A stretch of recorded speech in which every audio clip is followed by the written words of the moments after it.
Today on the podcast, I thought I'd do something kind of fun. I did a talk earlier and I called it the Sold Out Playbook. And it's about our brand, Neat, that we acquired. We make sweat-proof shirts.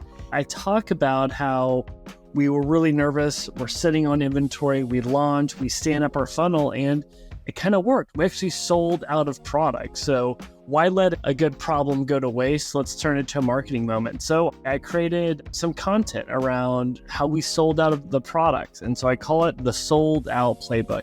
This is a talk I did on it. We're actually going to probably turn this into a course because a lot of people have been asking about what we did and how we pulled it off. And I want to do this right. But just for fun, I thought I'd throw out the talk to see if this is helpful. So I think you'll be able to get a lot from this. But I basically talk about how we went from sitting on all this inventory to selling out, figuring out, are we even ready to grow and launch? What we did before we launched. To talk about honing in on our positioning and some tweaks I made to the website to get our conversion rate up and get our average order value up. I go pretty specific on how we stood up ads, the copy, the creative, how we ran those tests, and how we did a scrappy launch strategy as well. And I also even get into the numbers on how we modeled out what is success and what is failure as far as how we sell these products, but in a way that works for our business model. So I hope this is helpful. So let me know what you think. But if you really like it, shoot me a note on LinkedIn or Twitter, and we'll go forward with turning this into an e-product. Again, thank you so much for listening and being along on this journey as we're trying to build this company in public. Been some highs and lows, but this one is a fun one. Okay, today I want to talk about a problem that I have, and it's the fact that we are now sold out of all of our products. And I call it the Sold Out Playbook. When I invested in Neat, we bought a company, we bought this apparel brand, and we had warehouses filled with products, which created a great opportunity. However, they hadn't figured out the marketing side. So we decided to apply this 5-point system that I've learned running my own growth agency for the past 8 years, and how we face different challenges because we are sold out of all of our products. If you too would like to solve the problem of having too many people wanting to buy your product, then I think the Sold Out Playbook might just be right for you. So I want to get into this, and hopefully you can learn something that can help you with your business to go from idea to sold out. So some other notes on the success behind it to kind of tease this system. We did some things to the website that took the conversion rate from 0.6 to 3.8%. We increased the average order value from $50 to $100 with 3 simple tactics. We're able to get ads that have a return on ad spend of over 350% and to be sold out in basically 30 days. How do you go from this thing of having this idea of, how do I turn this idea into something that is real and selling out? How do you take a warehouse full of products that no one wants to buy to a warehouse empty where you're like, hey, how fast can we refill? So we're going to get into this, but if you're like me, you've probably made some mistakes in the past. You try and grow too soon, right? You're sending traffic to a website that doesn't actually convert. Or second, you're growing, if we look at the top line, but it's not profitable. And it's only if you spend money on ads, but you don't have the profits to reinvest in inventory. Or maybe you get some small wins from one-off campaigns or launches, but it's not sustainable. When you stop, the traffic stops or the sales stop. So I've seen this problem time and time again, and I was like, how can I crack the code? So for the past 8 years, my agency, we've helped generate $250 million across 150 companies. And as we've seen companies go well, we decided to figure out what are the common denominators, and we broke it down into this 5-step process. And again, this is after learning from brands that have gone on Shark Tank. This is after learning from brands that have raised $100 million in funding. We've seen brands go from idea to getting acquired by private equity. And these learnings we've even taught to venture capital firms like Techstars and LinkedIn. But my goal is to keep it simple and to give you what you need to do it yourself and in a cost-effective way. So let me break it down for you, the Sold Out Playbook. So here are the 5 key steps. And the first step is actually not even a step. It's let's validate, are you ready to grow? Is your company ready to grow? I'm going to give you the checklist to figure out how to do that. Now, to get started, it's really around crafting your unique value proposition and allows you to beat the competition. Now, this isn't about being better. It's actually about being different. The second part, we need to create an activation offer that will get sales. We're going to get into how you create urgency, FOMO, and scarcity to get people to take action when they're in a busy, crazy world. Third, how can you stand up a funnel that converts and do it in a cost-effective way? I'm going to talk about some horror stories I've seen with brands where that did not go well. Fourth, how do you build the growth model to maximize your limited budget, right? Because a lot of times you want to do these tactics that big brands do, but you don't have the budget. I'm going to show you how to be efficient with that. And then finally, a launch strategy when you don't have money to go big, but you have money to go smart or resources to go smart. And then finally, as a bonus, after launch, after you sell through your first buy of inventory, I'm going to give you the 12-month growth engine as far as how to think through calendaring out growth. Okay, let's dive in. Are you even ready for growth? That is the question. Look at your website. Do you have a website that converts? Do you have a healthy conversion rate where if you send cold traffic on mobile, they will buy? Second, do you have a scalable channel that's been validated? When you have that scalable channel that can grow and get you to that next level of selling through your products? And then finally, do you have your position dialed in? And what's the test for that? Talk to your customers. How would they describe your product to someone? And is that what you want it to be? Now, learning, if you're not ready, then investing in growth too soon will actually accelerate your failure. We say this all the times with companies that want to hire a growth agency when they're not ready. If you hire us, we will accelerate how fast you burn cash. So do not focus on growth until you are ready. 90% of startups fail because they want to grow when they're not ready. They don't want to do the hard work. I know this because my growth agencies worked with 150 brands. We've seen the good and the bad of this. All right. The first part, your value proposition. Now, there's a lot of value proposition exercises out there. You could think of this as how do we write copy on ads, landing pages, and emails that speaks to your customer. That's what I care about. So there's a couple exercises we're going to do to extract that out of you. And it's simply around why customers should care. So this formula I have, it's the pitch formula. And there's a couple key call outs here. When you're figuring out how to talk to customers, there's three core things. One, who are your target customers? Now be specific. A mistake I see so many companies make in the early days is they go too broad. The more specific, the better. The second call out, after you're specific on the persona, is what is the key benefit to the customer? Are you a painkiller or are you a vitamin? Why should they care? Why should they stop what they're doing, go on your website, and actually buy what you're offering? Okay, the next thing. Now, this one's really hard. I want to know who are we competing against and what's your point of differentiation? Now, notice I'm not saying why you're better. Why are you different? And if you nail your target persona, this will make it much easier, right? And by the way, your competition, it might not be a direct competitor. It could be an indirect competitor. Your competition could be indifference. Your competition could be urgency.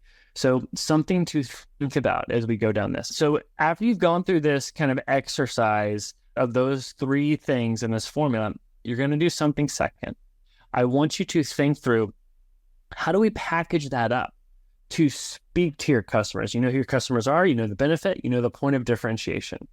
And I'm going to give you 5 tools on how you speak to your potential customers. First, do you speak to them with features? A lot of times early adopters want to nerd out and you can get technical with them. Second, benefits. How do we speak to them, not in features, but in benefits, why they should care? Third, maybe we speak to them in a problem solution format. To get their attention, don't lead with the benefits, lead with the problem that you're solving. Fourth, and this is probably my most favorite, is use case. We need to talk about when they should use this and why. The more specific you can get for their persona, the better. One of my favorite examples is Spanx shapewear. If they would have launched on benefits or features, it wouldn't have made sense. But they got to 8 figures on the back of 2 use cases. One is you want to wear a silk dress and not feel self-conscious and have rolls, wear Spanx. The other was around wearing pants and not having panty lines. And then finally, maybe you speak to your customer about the aspiration or transformation they're going to have for your product. So what I want to do is show you with Neat what we did. So with our pitch, it was very specific. We're going after affluent males, 25 to 55, that have a problem that they sweat too much, they're self-conscious about it, and it goes through their shirts. And who are we competing against? We're competing against other really comfy, soft cotton shirts, your favorite shirt in your closet that is great, but when you're going out on a hot summer day or you're going to do a presentation, you don't want to wear that shirt, you want to wear our shirt. So that's our pitch. How do we speak to customers? For us, it's use case and problem solution. There's a really fun quote from Ogilvy that says, if you want to sell fire extinguishers, talk about fire. And I am a huge proponent of that with our product, is talking about the use case, talking about the problem we solve. So we've got the value prop, we've got the positioning, we have it in a way where we can, communicate it out to the world. But here's the truth, that is not enough. You need to have an irresistible activation offer. And what's the point of the activation offer? It's very simple. It's creating urgency. Think of the last time you saw something that was so good but had an offer that matched it, that you were busy, you're maybe in transit, you're traveling, but you're on your phone, you're like, I've got to buy this now. You need to be that. And so to do that, I want to give you a few tools in your tool belt to pull that off. So we're going to start first with the irresistible offer formula. There's 4 core components to that. First is the dream outcome. What is the dream outcome they want? The aspiration or the transformation. Second, what's the likelihood of achievement that you will pull this off for your brand or for your customer? Third, this one's maybe the most important, time delay. How fast can you get them to this transformation or magic moment? And then effort or sacrifice. Hey, how much effort do they have to put in to get this? Another component to put to that is a guarantee. And by the way, there's more about this from the Alex Hormozi book, $100 million offer. Okay, so as you think through that offer and talk to people, the second thing I want to do for you is think about, how do we package this offer up? So we have this activation offer spectrum where we have like the least aggressive offers to the most aggressive offers. So I want to give you a few examples of those. We'll go from least aggressive to most aggressive. So first, content or quiz. Maybe you can get them engaged by taking a quiz or giving them a download to learn more about what you're going to offer. That's the activation point. Second is early access. This is something, if you're truly a painkiller than a vitamin, you could do. Third is you can do discounts, you can do buy one, get ones, you can do bundles and create a little urgency because, hey, you only have a limited amount of products that you can give them. Fourth is giveaway products in exchange for them sharing it. So you're turning customers into marketers. And then finally, you can actually pay people to use your product or to become customers. And there's some amazing examples of all of these. I mean, Guilt did that. Whenever you would share it with a friend, they would give you $25 in credit. From giving away free products, Harry's did this as a referral mechanism when giving away erasers. Discounts and bundles, True Classic went on a tear because of the massive shirt bundle that they did. So just some things to think about. And as far as a quiz example goes, Third Love, which makes women's undergarments, was going after Victoria's Secret and competing on fit. And they did it with the fit quiz. They're like, hey, 80% of bras don't fit right. Take our quiz to see what's right for you. So with all of those, what's right for you? So let me talk about what we did with Neat. We actually tested this. Now, that what I want you to take away from that is, don't put pressure on yourself. You have to come up with a silver bullet of an offer. You're going to have options that you're going to want to test. And we did 3.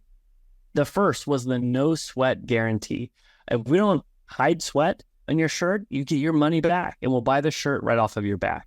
The second one we tested was the no sweat closet upgrade, where we're allowing you to get 3 shirts and basically save $30 on it.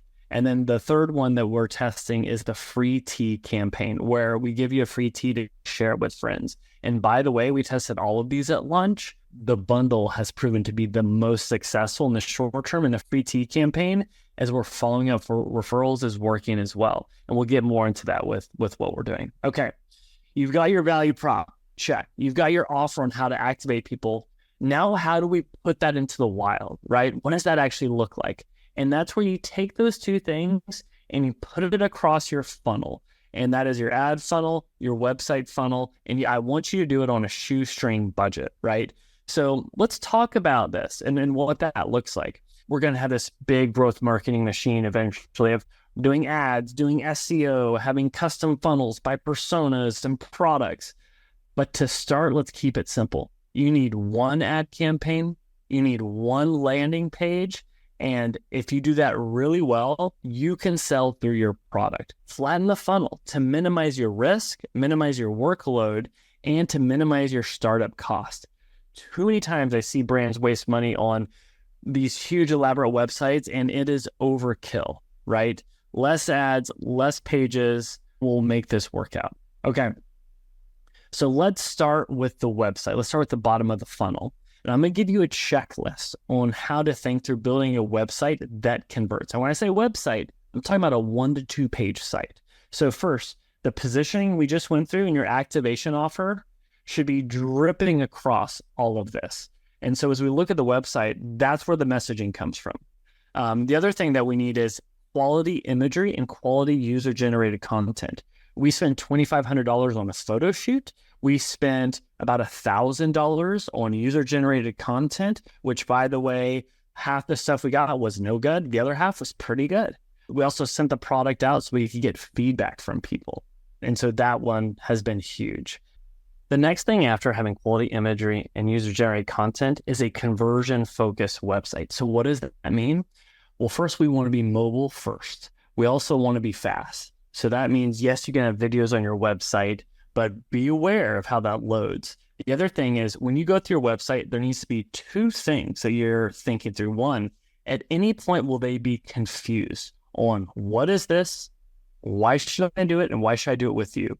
The other thing is ask yourself, what are the natural points of friction in buying something? If it's apparel, like what we're in, we know that there's going to be questions on quality of the product, on sizing and fit, and on shipping. So with that in mind, we need to address that, right? And also when you're a new brand, there's no trust, which is why social proof is so key. That's why we would give the product out to people in exchange for a review. The other component that I want to hit on is minimizing pages. So we have a homepage, collection page, product page, and a cart. And if you're launching with just one SKU, you could have a 1-page website. So I really want to push you to have less. The other thing is revenue expansion opportunities. What does that mean? We sell products that are $44. My business model does not work if I just get new customers at $44. So what we have done to get that cart to be not $40, but $100 are a few different things. One, we raise the prices by $4. Second, we push bundles over single products. Those bundles have an average order value of $100. And then the final thing we're doing at the cart is we're giving in incentives. Hey, if you spend $85, free shipping, spend $200, you get a free shirt. Those things allowed us to take the average order value from $58 to almost $100. And all of these things have taken the conversion rate from a 0.6% to a 3.8%. So that's step one, is getting the conversion funnel dialed in. The next component that I want to hit on is a system that maximizes your ad spend. We're going to talk about how to set up your ads 1, how to do copy 2, and how to do creative 3. So first, the setup. Now, the Facebook algorithm is something that is actually getting better and better, which makes your account structure, it can be much simpler. Now, there's a 3-step system we do, and this is something we've worked with the Facebook MBA program. We paid 5 figures to be a part of that to understand how the algorithm works and the setup and how it should match it. So there's 3 phases to this. So first, I want you to do this brand estimated action rate test. So what does that mean? You're taking specific concept elements, which would be your copy, the headline for the ad, and the creative for the ad. That is something that you're going to run a test where the goal is not actually conversions, it's engagement. Because you want to see what content gets blessed by the algorithm. And these are very simple tests you can do within 3 days for a minimal budget. We're talking under $100 or $50. So once we get content that is blessed by the algorithm, we can go to phase 2, which is a dynamic creative test. So what does that mean? We take all this blessed content of the best copy, best headlines, and creative, we put it in a DCT, and we let the algorithm pick and choose and mix and match the best combinations. And then we see what wins, what starts to get conversions. And then we take those winners and we put those into another ad set and we see if they scale. This is all happening in one campaign. And why is that important? It's important because the algorithm gets really good, the more data it has. So when you break out multiple campaigns and multiple setups, you're spreading out the learnings, you're spreading out the intelligence. And so we consolidate it to one, because once we get over 50 events, the algorithm gets much smarter, can find people that are aligned with your persona that want your product. So that's the first thing we do on the setup. But to pull this off, we need great copy and we need great creative. And so whenever we're doing creative, we have a lot of different formulas that we're working through. Some examples are copy that has a problem solution formula, authority copy where you have a press outlet or a scientist, a PhD talking about the product. We have a bold statement to get their attention. We have this breaking news copy format. There's also the sex appeal one. For example, like warning your girlfriend won't be able to take her hands off of you because you look so good in the shirt. And so with us, running through that bear experiment and running through the DCT test, here are some of our top performing headlines and copy. First, this one was the shirt with superpowers everyone's talking about. The second was a PhD scientist finally made a sweat-proof shirt. And then another one had emojis and said, yes, the shirt really hides sweat. So we take those top performing headlines and pieces of copy, and then we're playing with creative. We tested lots of different types of creative. We did TikTok style creative. We used influencers and user-generated content. We did stills. We did what we call ugly ads. As we mix and mash all of this, running the right account, the results were super exciting. We got our return on ad spend, our ROAS, to over 350%. Our cost per purchase was $24, and we hit over 100 conversions in 2 weeks. And for us, we thought this was actually going to take about 60 to 90 days, because if this didn't work, we would do it again with more creative and more headlines. And so what you're probably asking yourself is, okay, Jim, that's great. What was your budget? Was that success? What does that look like? I want to go to step 4, which is building your growth model, because everyone here is trying to sell 3 products, but the whole goal there is to buy more products. So where do the numbers check in and where do they work? So there's a few concepts that I want to arm you with. And one is around your cost per acquisition, and the other is your return on ad spend. And with the cost per acquisition, there's this idea of a CAC ceiling. And it's basically what's the maximum amount you can spend to acquire a customer. And so to do that, we first need to know the cost of your product. How much is it to make a shirt? How much is it for it to be landed and be in the warehouse, factoring in like picking and packing and everything? Are you paying for shipping? Are you not paying for shipping? Also factoring in potential returns. What's the average return rate for your category or your industry? The second thing I want you to think through is profit. How much are you making on this shirt, factoring in those expenses? And of that profit, how much are you willing to spend on customer acquisition? How much needs to go into a rebuy for your next order? How much goes into other initiatives? So what I want you to do is take the difference between the costs and your expected profit to understand what is your range of what you can spend to acquire a customer. The other big call out there is some companies will be more aggressive with this, where they're saying, hey, I don't need to be profitable on the first purchase, the second purchase, or the third purchase. Other companies are less aggressive. They're like, actually, I need to make money on the first purchase. And your business model can absolutely determine this. If you're selling dining room tables, it's an acquisition-based business model where they buy it once in a lifetime or once a year, you absolutely need to be profitable in the first purchase. But if you're selling a subscription product or supplements, or potentially fashion, maybe you can break even on the first purchase. Maybe you can lose money. For us, we absolutely wanted to be profitable in the first purchase. So the next thing is, what is the budget? How much should you spend to be able to run this process with creative, with copy, to get enough data to see if the ads are actually working? So our rule of thumb is around $2,500 to $3,000 per month. That will allow you to get enough conversion events, enough add to carts, enough impressions to start to let the data learn. And so we call that the validation budget. Then as it works, you can go to a growth or scale budget. So let's talk about what the CAC was or is for Neat. So I'm going to talk about my CAC ceiling in 2 categories. One is if we just sell one shirt, and then if we sell a bundle. So I'm going to give some ballpark numbers here. So if we sell a shirt for $44, let's act like it costs us $10 to buy it and for it to be landed and maybe factoring in some returns.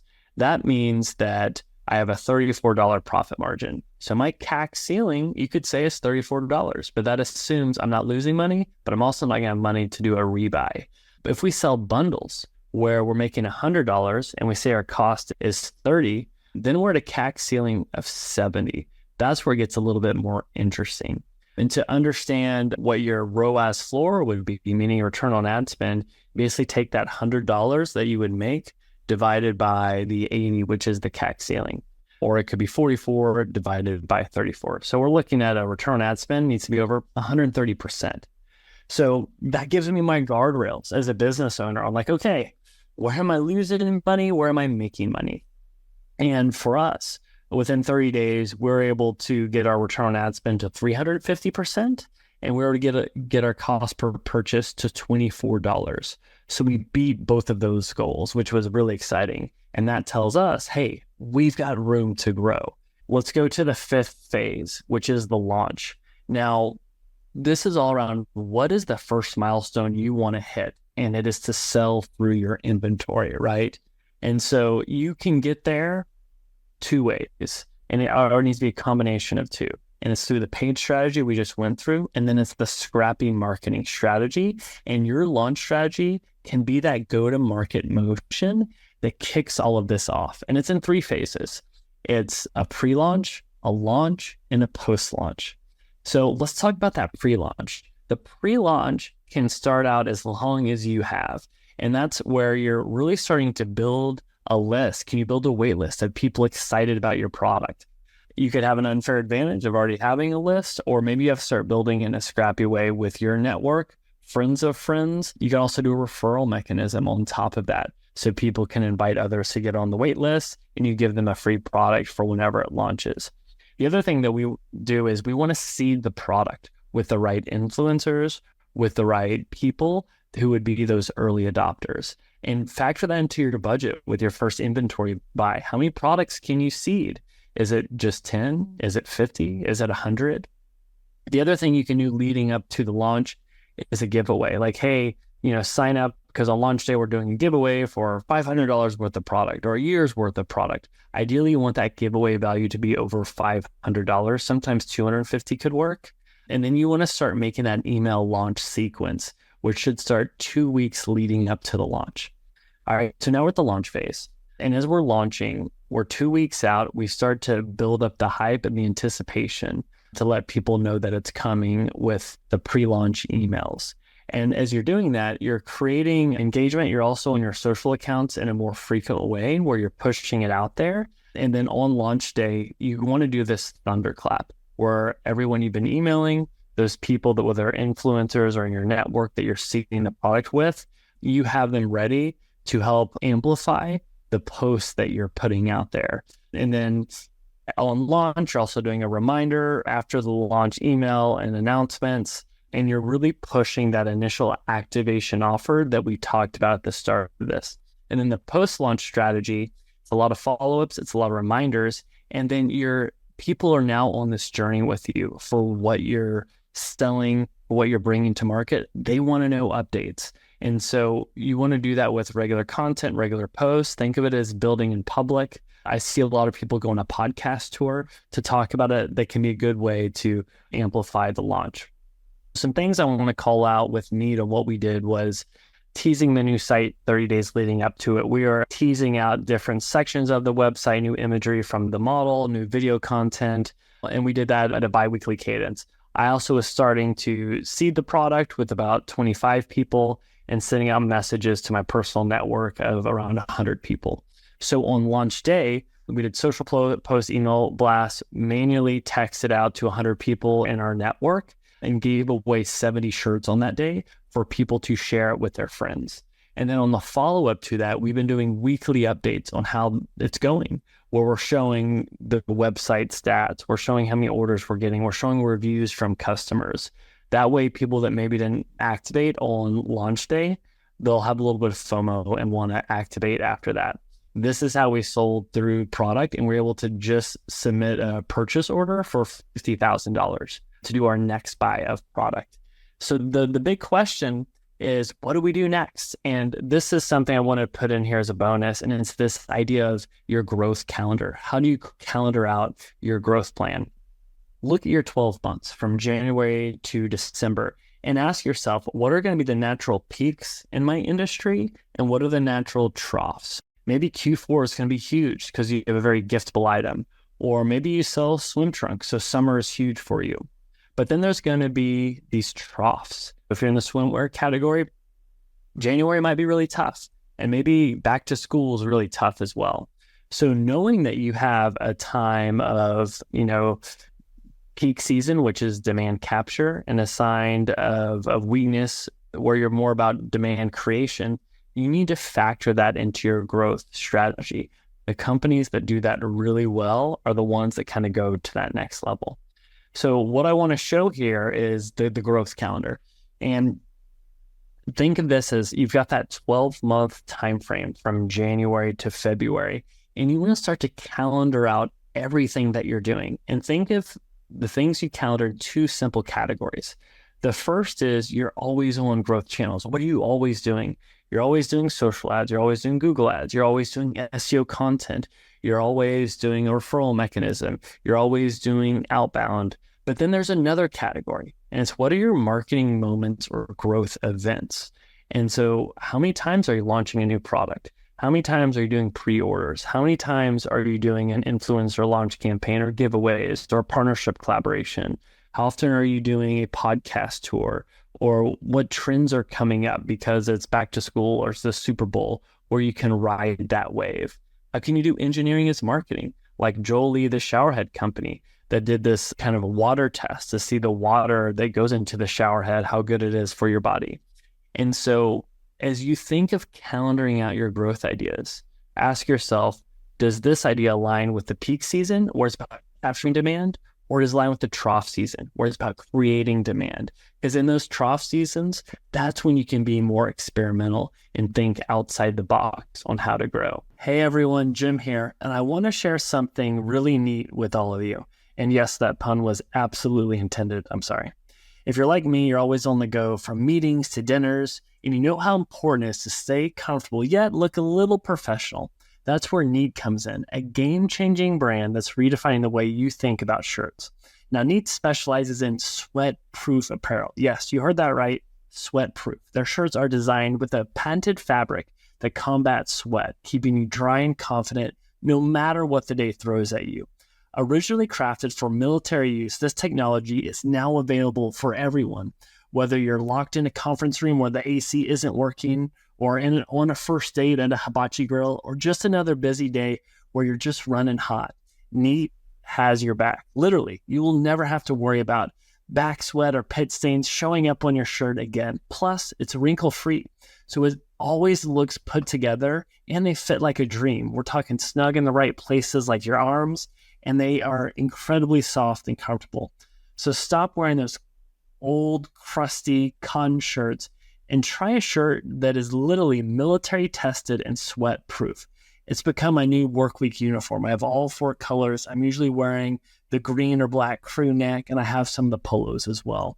What's more, Neat is offering an exclusive deal for all the listeners here. Head over to neatapparel.com and use the code podcast for a cool 20% off your order. It's not just a shirt, it's your new secret weapon in the battle against sweat. So why wait? Upgrade your wardrobe with Neat and stay dry wherever the day takes you. Again, that's neatapparel.com. Just use the code podcast. Thank you for listening to the Shopify Growth Show. If you found this helpful, be sure to subscribe and leave a review. It helps other Shopify founders like you find the show.